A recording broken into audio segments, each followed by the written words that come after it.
जय हिंद मेरे प्यारे दोस्तों, स्वागत है आज की एक नई वीडियो में। दोस्तों आज की इस वीडियो में आप सभी के सामने कक्षा 10 संस्कृत के बहुत ज़्यादा महत्वपूर्ण एमसीक्यू लेकर के आया हूं।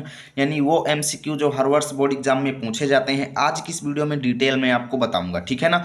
एक एक प्रश्न आपके लिए बहुत ज़्यादा खास है दोस्तों। पूरे यूट्यूब पर आपको संस्कृत के एमसीक्यू कहीं पर भी नहीं मिलेंगे, चाहे आप जितना सर्च कर लो। ठीक है ना। तो आज की वीडियो ध्यान से देखिएगा, क्योंकि बहुत ज़्यादा खास चीज़ लेकर के आया हूँ। क्योंकि 20 एमसीक्यू यानी कि 20 एमसीक्यू इस बार आपके बोर्ड एग्जाम में आने वाले हैं ना, तो बोर्ड एग्जाम के लिए बहुत ज़्यादा इंपॉर्टेंट हो जाएगा। ठीक है ना। तो चलिए शुरू करते हैं और एक एक एमसीक्यू आपको बताते हैं। तो यहाँ पे देखिए, पहला है दोस्तों, कालिदासः कस्य सभा रत्नेषु मुख्यतमः आसीत। यानी कि कालिदास कस्य माने किसके, सभा रत्नेषु माने सभा रत्नों में, मुख्यतमः माने मुख्य, आसीत माने थे। यानी कालिदास किसके सभाओं में मुख्य थे। ठीक है ना। चंद्रगुप्त के, कि विक्रमादित्य के, कि अग्निमित्र के, कि भाषा से यानी भास के। ठीक है ना। तो इसका करेक्ट आंसर होगा दोस्तों विक्रमादित्य के। ठीक है ना। ऑप्शन बी आपका सही हो जाएगा। अगला देखिएगा, यहाँ पर है दोस्तों, मालविकाग्नि मित्रम नाटकस्य नायकः कः आसीत। यानी मालविकाग्नि मित्रम नाटक का नायक कौन था। ठीक है ना। मालविकाग्नि मित्रम ये कवि कुलगुरु कालिदास का ही नाटक है। ठीक है ना। नाटक विधा की रचना है। तो इनके नायक कौन थे, तो ध्यान देना, महाकवि कालिदास थे, कि विक्रमादित्य थे, कि अग्निमित्र थे, कि कविंद्र रविंद्र थे। तो करेक्ट आंसर होगा आपका अग्निमित्र। ठीक है। चैप्टर नहीं पढ़े हो तो पढ़ लो, क्योंकि चैप्टर से ही एमसीक्यू आ रहे हैं। वैसे भी अगर आप नहीं पढ़े हो तो वीडियो ध्यान से देखिए, मैं पर डे एमसीक्यू की वीडियो लाऊंगा, जिनमें से आप दोस्तों एमसीक्यू कंफर्म हो जाएगा आपका बोर्ड एग्जाम में। टेंशन मत लो। ठीक है। अभी तक आप नहीं पढ़े हो तो टेंशन मत लो। देखो, कालिदासः कुत्र जन्म लब्ध्वा। यानी कालिदास ने जन्म कहाँ प्राप्त किया, यानी कहाँ उनका जन्म हुआ। उज्जैनी में, कि मध्य प्रदेश में, कि उत्तर प्रदेश में, कि पंजाब प्रदेश में। तो करेक्ट आंसर होगा उज्जैनी में। ठीक है। ऑप्शन ए आपका सही होगा। अगला देखिएगा, कालिदासस्य महाकाव्यम अस्ति। यानी नीचे दिए गए 4 ऑप्शन है, जिसमें से कालिदास का महाकाव्य कौन सा है। रघुवंशम है, कि आगे देखिए ऑप्शन है दोस्तों, अगला ऑप्शन है मेघदूतम है, कि मालविकाग्निमित्रम है, कि अभिज्ञान शकुंतलम है। तो देखिए कालिदास में दोस्तों, यहाँ जो मेघदूतम हो गया, ये खंड काव्य है मेरे हिसाब से। ठीक है ना। ये खंड काव्य हो जाएगा। और मालविकाग्निमित्रम ये नाटक है, और ये वाला भी नाटक है। ठीक है ना। इनकी रचनाओं को खासकर अलग अलग याद कर लेना दोस्तों। तो रघुवंशम आपका महाकाव्य हो जाएगा। यानी रघुवंशम और कुमार संभवम ये 2 महाकाव्य हैं। ठीक है। मेघदूतम और ऋतुवर्णनम ये 2 खंड काव्य हैं। और मालविकाग्निमित्रम और अभिज्ञान शकुंतलम ये 2 नाटक हैं। ठीक है। आगे देखिए, कालिदासस्य प्रसिद्धा नाटका अस्ति। यानी कालिदास का प्रसिद्ध नाटक कौन सा है।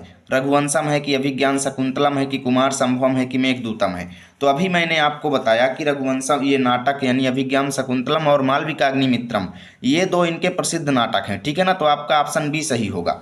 अगला देखिएगा, कुमार संभवे ये डैश डैश दे दिया कथा वर्णिता। यानी कुमार संभवम में किसकी कथा वर्णित की गई है। ठीक है। यक्ष यक्षिणव, स्वामी कार्तिकेयस, अग्निमित्रस या रघुवंशस्य। तो देखिए कुमार संभव में जो कथा वर्णित की गई है वो स्वामी कार्तिकेय की। ठीक है ना।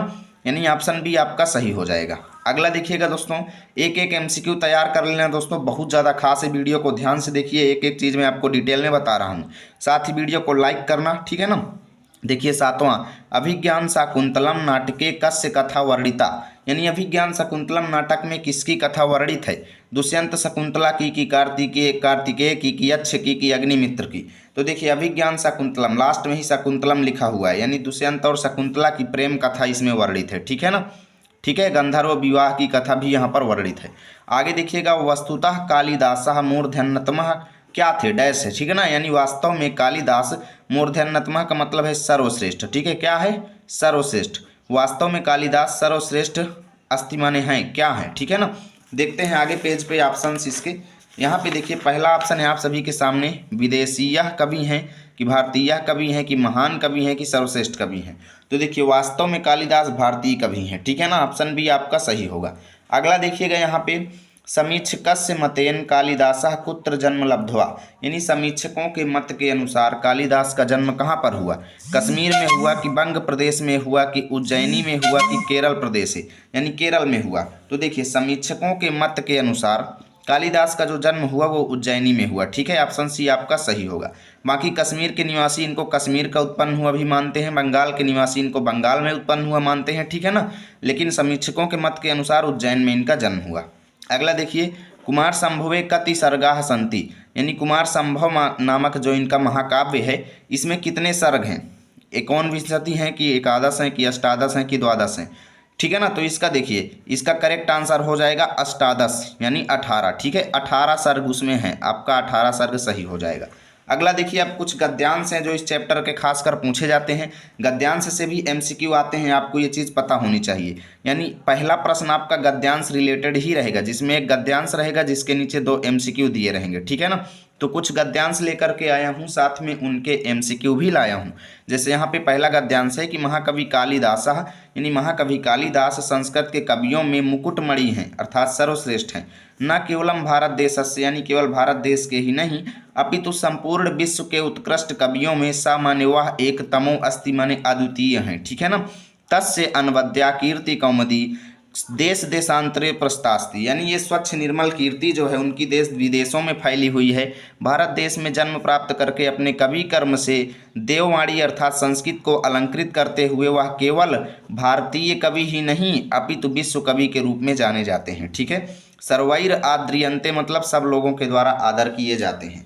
अब देखते हैं इसके नीचे कुछ प्रश्न आए हुए हैं। इन प्रश्नों का आंसर आपको इसी गद्यांश से ढूंढ करके देना है, ठीक है। जैसे दे देगा आपका पहला प्रश्न कि संस्कृत कवि नाम मुकुटमणि का अस्ति, यानी संस्कृत के कवियों में मुकुटमणि कौन है। तो यहाँ पर आप लोग पढ़े हो कि संस्कृत कवि नाम मुकुटमणि कालिदास अस्ति, ठीक है ना। तो आपको यहीं पे तुरंत आपको ऑप्शन ए पर क्लिक कर देना है, यानी ऑप्शन ए आपको OMR शीट में भर देना है। बाकी सब गलत है, महर्षि वेद व्यास, रविन्द्रनाथ टैगोर, महाकवि कालिदास आपका सही होगा, ठीक है। वाल्मीकि वाला नहीं होगा, इसको गलत कर दो, आपका महाकवि कालिदास सही होगा। अगला देखिए, प्रस्तुत गद्यांश कस्य पाठस्य उद्गृता अस्ति, यानी ये गद्यांश किस पाठ से लिया गया है। उद्भिज परिषद से कि कवि कुलगुरु कालिदास से कि नैतिक मूल्यांश से कि विश्व कवि रविन्द्र से। तो इसका करेक्ट आंसर होगा कवि कुलगुरु कालिदास से। अगला है दोस्तों, कस्य कीर्ति कौमुदी देश देशांतरे प्रस्तास्तु, यानी किसकी कीर्ति कौमुदी देश विदेशों में फैली हुई है। तो यहाँ पर ही आप लोग पढ़े हो, ठीक है। तस्य माने उनकी अर्थात किनकी, महाकवि कालिदास की, ठीक है। तो यहाँ पे 4 ऑप्शन दिए गए हैं, महाकवि वाल्मीकि, रविन्द्रनाथ टैगोर, महाकवि कालिदास, भास की। तो करेक्ट आंसर हो जाएगा महाकवि कालिदास, ठीक है। अगला देखो, महाकवि कालिदास कुत्र जन्म लब्ध्वा, यानी महाकवि कालिदास ने कहाँ पे जन्म प्राप्त किया। तो यहाँ पे आप लोग पढ़े हैं भारत देशे जन्म लब्ध्वा, ठीक है ना। तो ऑप्शन देख लीजिए यहाँ पे, बंगाल प्रदेशे, भारत देशे, देश देशांतरे, पंजाब प्रदेशे। तो करेक्ट आंसर हो जाएगा आपका भारत देशे, ठीक है। ये आंसर आपका हो जाएगा। चलते हैं नेक्स्ट पेज पे, बहुत ज़्यादा इंपॉर्टेंट वीडियो है, ठीक है। एक एक प्रश्न आपके लिए बहुत ज़्यादा खास है, बोर्ड एग्जाम के पेपर में जरूर आपको देखने को मिलेगा। यहाँ पे देखिए है रघुवंशे कालिदासः रघुवंशिनाम चित्रणम तथा करोति, ठीक है। मतलब ये है कि रघुवंशम जो इनका महाकाव्य है, ठीक है ना, रघुवंशम महाकाव्य जो है उसमें इन्होंने किया क्या है कि रघुवंशिनाम माने रघुवंशियों का इस तरीके से चित्रण किया है कि जिससे ठीक है, जिस प्रकार भारतीय जन जीवनस्य उदात्त दर्शनाम सम्यक दिग्दर्शनम भवेत, जिससे भारतीय जीवन पद्धति का सम्यक तरीके से दर्शन हो सके, ठीक है ना। इस तरीके से इन्होंने रघुवंशम में वहाँ के राजाओं का यानी रघुवंशी राजाओं का वर्णन किया है, ठीक है। रघुकुल जाह राजाना प्रजा क्षेमाय बलिम आहरन, रघुकुल जाह माने रघुकुल में उत्पन्न हुए राजा लोग जो हैं प्रजा क्षेमाय का मतलब ये है दोस्तों कि प्रजा की भलाई के लिए, ठीक है। बलिम आहरन का मतलब ये है कि टैक्स लेते थे, ठीक है।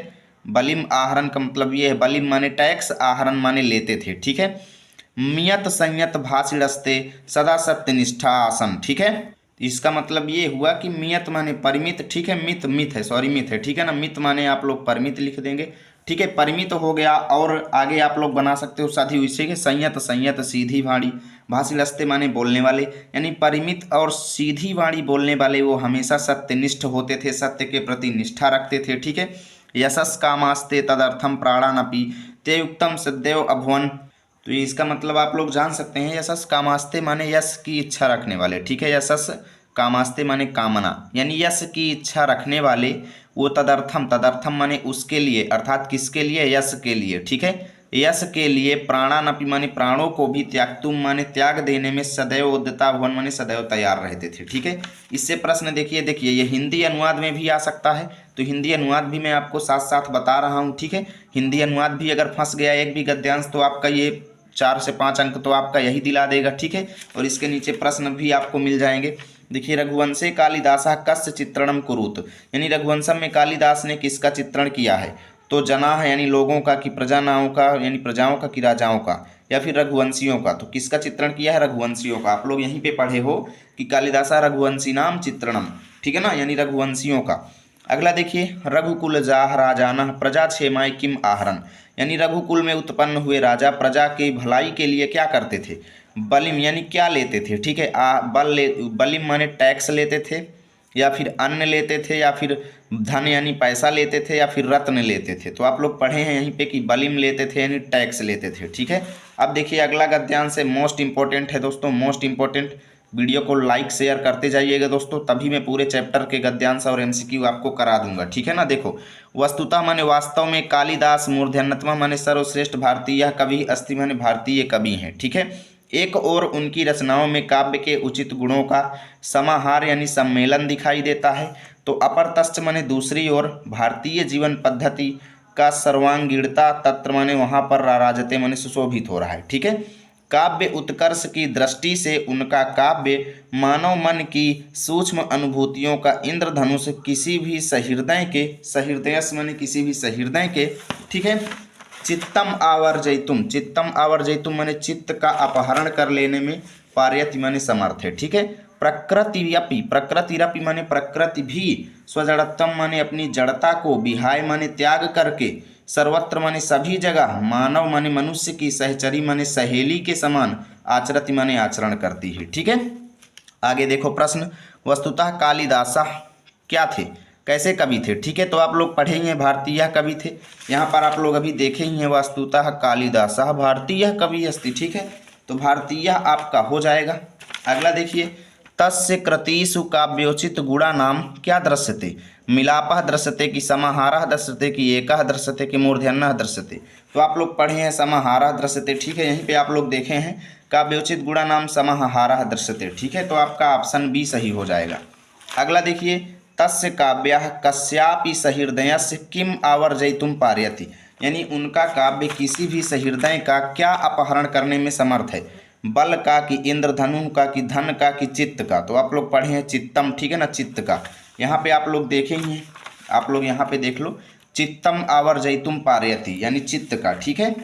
अगला देखिए, प्रकृति किम विहाय सर्वत्र मानव सहचरी वाचरति। तो आप लोग यहाँ पे अभी पढ़े हैं, देखिए, प्रकृतिरपि स्वजड़त्वम विहाय यानी अपनी जड़ता को त्याग कर। तो इसके ऑप्शंस चलिए देखते हैं। तो यहाँ पे देखिएगा, एक ऑप्शन है एकता, दूसरा ऑप्शन है जड़त्वम, तीसरा है कर्तव्यम, चौथा है कर्म। तो आपका जड़त्वम सही हो जाएगा, ठीक है, ये आपका आंसर हो जाएगा। देखिए मैं आपको बता दूं, बोर्ड एग्जाम में आपको जो गद्यांश देगा उसके नीचे केवल 2 क्वेश्चन ही रहेंगे। कितने रहेंगे? केवल 2 क्वेश्चन से ही रहेंगे। लेकिन यहाँ पे मैं एक गद्यांश के नीचे 4-4, 5-5 क्वेश्चन करा रहा हूँ। क्यों करा रहा हूँ? ताकि अगर कोई भी प्रश्न आपका अगर बदल के भी देगा ना, तो आपका बोर्ड एग्जाम में फंस जाएगा 100%, ठीक है, आपका छूटेगा नहीं बिल्कुल। अब यहाँ पे देखिए लास्ट इस चैप्टर का, देखिए यहाँ पे है दोस्तों, कालिदास काव्येषु अंगिरसः श्रृंगारो अस्ति। इसका मतलब ये है कि कालिदास के काव्यों में अंगी माने श्रेष्ठ, अंगी माने क्या है? श्रेष्ठ या फिर कह लो मुख्य, ठीक है ना, अंगी माने श्रेष्ठ या फिर मुख्य, रसः माने रस, कौन सा है? श्रृंगारो माने श्रृंगार रस, ठीक है, उनके काव्यों में कौन सा रस है? श्रृंगार रस मुख्य है। तस्य माने उसकी, पुष्ट्यर्थम माने पुष्टि के लिए, करुणा, करुणा माने करुण, ठीक है, करुण, आदयो, आदयो माने आदि, यहाँ पे संधि विच्छेद है, ठीक है ना, करुण आदि अन्य, संधि विच्छेद करो, करुण आदि अन्य यानी करुण रस और अन्य रस जो हैं अंगभूता, अंगभूता माने सहायक के रूप में प्रयोग हुए हैं, ठीक है, सहायक के रूप में प्रयोग हुए हैं। ओके, रसानुरूपम, क्वचित रस के अनुरूप, ठीक है, रसानुरूपम माने रस के अनुरूप, क्वचित माने कहीं पर प्रसाद, ठीक है, और कहीं पर माधुर्य गुण, तस्य माने उनके, काव्योत्कर्ष माने काव्य की श्रेष्ठता का, सहायम कुरुत माने सहायता करते हैं, ठीक है। वैदर्भी रीति कालिदास के वाग्यस्वैव माने वाणी के वश में, सर्वात्र अनुवर्तते माने सभी जगह प्रतीत होती है, ठीक है। अलंकार योजनायाम माने अलंकार योजना में कालिदास अद्वितीय हैं। ओके, इसके नीचे 2 प्रश्न हैं, देख लीजिए। कालिदास काव्येषु अंगिरसः कः, यानी कालिदास के काव्यों में मुख्य रस कौन सा है? हास्य है कि श्रृंगार है कि वीर है कि करुण है? तो अभी आप लोग पढ़े हैं श्रृंगार है, ठीक है, ये आपका सही हो जाएगा। अगला देखिएगा, कस्य योजनायाम कालिदासो अद्वितीय, यानी किसकी योजना में कालिदास अद्वितीय हैं, रस की कि अलंकार की कि गुण के कि छंद के। तो यहीं पे आप लोग पढ़े हैं अलंकारस्य योजना या कालिदासो अद्वितीय है, यानी अलंकार की योजना में। ठीक है, तो देखिए दोस्तों आज की वीडियो यहीं पे ख़त्म होती है। फर्स्ट चैप्टर के मैं इंपॉर्टेंट आपको एमसीक्यू करवा दिया हूँ और गद्यांश भी करवा दिया हूँ। ठीक है, ऐसे ही प्रत्येक चैप्टर की वीडियो आप लोग चाहते हो तो कमेंट करो जल्दी से। ठीक है, और इस वीडियो को लाइक ज़्यादा से ज़्यादा शेयर करो, तभी प्रत्येक चैप्टर की वीडियो आएगी। मिलेंगे आप सभी के साथ अगली वीडियो में, तब तक के लिए जय हिंद जय भारत।